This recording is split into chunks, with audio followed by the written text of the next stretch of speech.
आप सुन रहे हैं मैथिली स्टेशन से।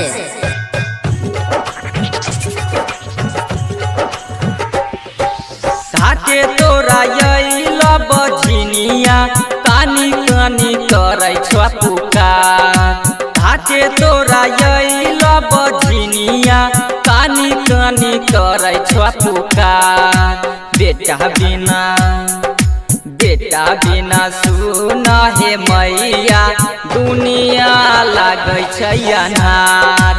एगो बेटा बिना हे मैया दुनिया लागै छै अन्हार।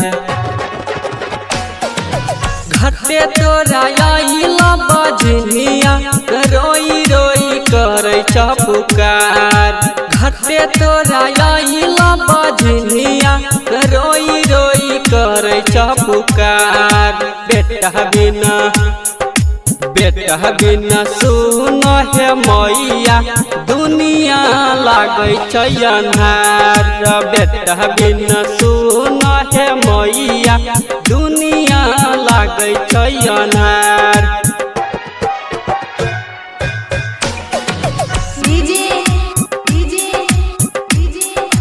अजय दीवाना PSP मनोरंजन फिल्म्स विठाल बाजार समस्तीपुर। सासू ननद कहै छै डैनिया सैया मारै परी मार। सासू ननद कहै छै डैनिया सैया मारै परी मार। बेटा बिना सुन हे मैया दुनिया लागै छै अन्हार। एगो बेटा बिना हे मैया दुनिया लागै छै अन्हार। सासू ननद कहै छै डैनिया गोतनी दै छै उलहन। सासू ननद कहै छै डैनिया गोतनी दै छै उलहन। बेटा बिना सुन हे मैया दुनिया लागै छै अन्हार। बेटा बिना सुन हे मैया दुनिया लागै छै अन्हार।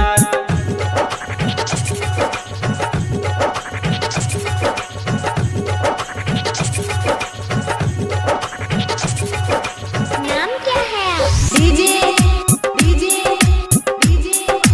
अजय दीवाना। अभी आप सुन रहे हैं मैथिली स्टेशन से। कुंदन दीपक गाबै छ भजनिया बिनती करे ह स्वीकार। कुंदन दीपक गाबै छ भजनिया बिनती करे ह स्वीकार।